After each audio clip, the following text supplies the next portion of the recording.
এমনিতে আমরা একটু অসৎ প্রকৃতির।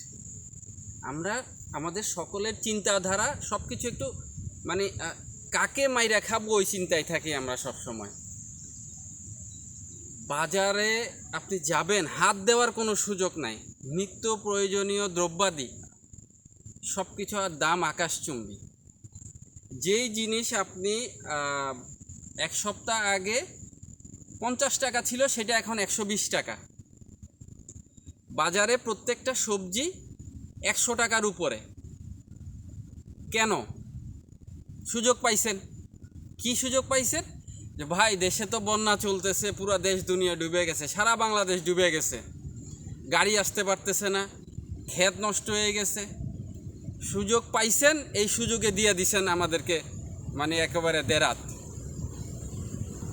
আপনারা ভাই প্রত্যেকটা কাজে কথায় কেন এত অসৎ ভাই?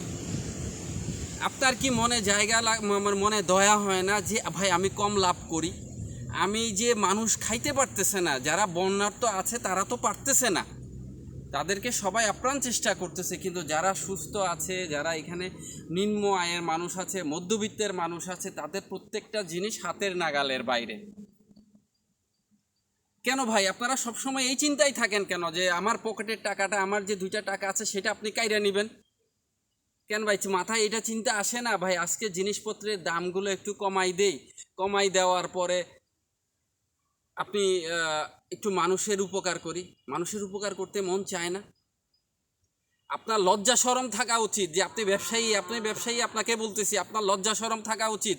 আপনি আমাকে জিম্মি করে আমার গলা চাইপে ধরে আমার হালাল পয়সাগুলো আপনি ডাবলভাবে নিয়ে যাইতেছেন, নিয়ে আপনার পরিবারকে খাওয়াইতেছেন, আপনার বাচ্চা কাচ্চাকে খাওয়াইতেছেন হারাম পয়সা। আপনার লজ্জা করে না? বিজনেসটা তো হারাম জিনিস না।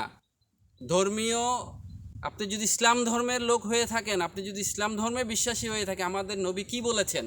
আমাদের নবী বলেছেন সৎ এবং ওজনে যেই ব্যবসায়ী কম দিবে না, সঠিক ওজন দিবে, ওজন দিয়ে যে ব্যবসা করবে এবং সৎ ব্যবসায়ী সে আমার সাথে ভেস্তে থাকবে। আপনারা ধর্মকর্ম বিশ্বাস করেন না, আপনারা কোনো কিছুতেই বিশ্বাস করেন না। আপনারা সুযোগ পাইলে চালের দাম বাড়ান, আপনারা সুযোগ পাইলে তরকারির দাম বাড়ান, আপনারা সুযোগ পাইলে গ্যাসের দাম বাড়ান। এখন গ্যাস 1400 টাকার গ্যাস আপনি নিতেছেন 2100 টাকা, আপনি 50 টাকার সবজি নিতেছেন 150 টাকা, 100 টাকার তরকারি নিতেছেন 400 টাকা। কেন ভাই? কেন মানুষকে বাঁচতে দিবেন না? আপনারা সবাই কেন মানে এইভাবে করে মানুষকে শোষণ করতেছেন? আজকে দেশের প্রত্যেকটা মানুষ অতিষ্ঠিত আপনাদের অত্যাচারে। আপনাদের এখনও সুযোগ আছে, আপনারা ভালো হন, সিন্ডিকেট করবেন না। এই সিন্ডিকেট করে জিনিসপত্রের দাম তো বাড়াবেন না। সিন্ডিকেট ভাঙেন, মানবতার কাজে এগিয়ে আসেন, সবাই যাতে বাঁচতে পারে, আপনার ন্যূনতম প্রফিট হয় সেইভাবে রেখে আপনি বাজারে ছাড়েন। আপনি বন্যা হয়েছে, মালগুলো সব স্টকে তুলে ফেলছেন, আপনি মাল আপনার যাবতীয় যত সবজি আছে সব কিছু আপনি গোডাউনে তুলে ফেলছেন।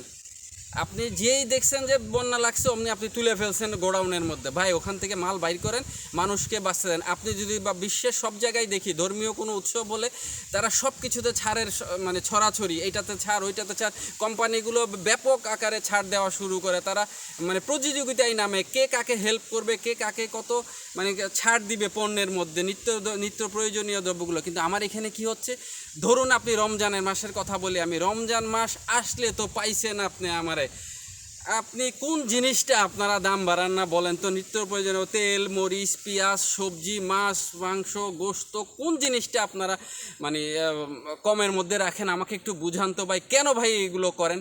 আপনারা একদম গলাটা কেন চাইপে ধরেন মানুষের? আপনাদেরও তো ন্যূনতম লজ্জা থাকা উচিত। আপনারা দিন দিন এরকম বেহায়া কেন হয়ে যাচ্ছেন?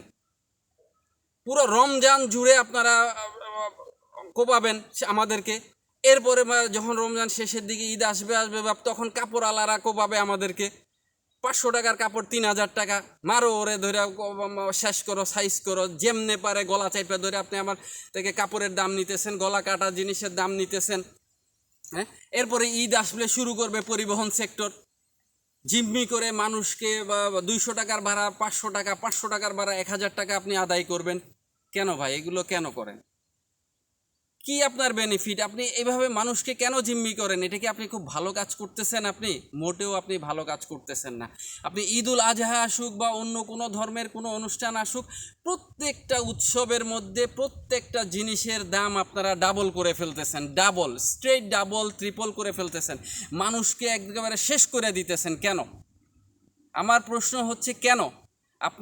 আপনাদের পরিবার, আপনাদের ছেলে মেয়ে, আপনাদের কেউ নাই, আপনাদের বাবা মা কেউ নাই, তারা কি, তাদেরকে যে আমাকে মাইরা নিয়ে টাকাগুলো কোথায় নিচ্ছেন? তাদেরকেই তো খাওয়াচ্ছেন।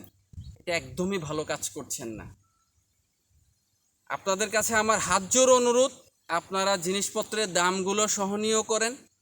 প্রশাসন যারা এখন দেশ শাসন করছেন, যারা এখন বা প্রশাসনিক দায়িত্বে আছেন, যারা একটু তাদের একটু বাজার মনিটরিং করা উচিত, তাদের একটু বাজারে যাওয়া উচিত, একটু মানুষকে শান্তিতে থাকতে দেওয়া উচিত। আপনারা দয়া করে আবারও অনুরোধ করছি, আপনারা একটু আমাদেরকে বাঁচতে দেন, জিনিসপত্রের দামগুলো কমান, সাধারণ জনগণকে একটু স্বস্তিতে থাকতে দেন।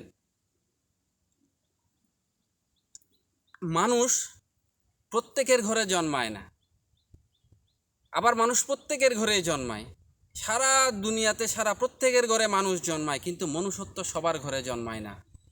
তাই একটু মনুষ্যত্ব নিয়ে বাঁচার চেষ্টা করুন। আজ এ পর্যন্তই। যে যেখানে থাকবেন ভালো থাকবেন, শান্তিতে থাকবেন, নিরাপদে থাকবেন। আবারও দেখা হবে, আবারও কথা হবে। আসসালামু আলাইকুম।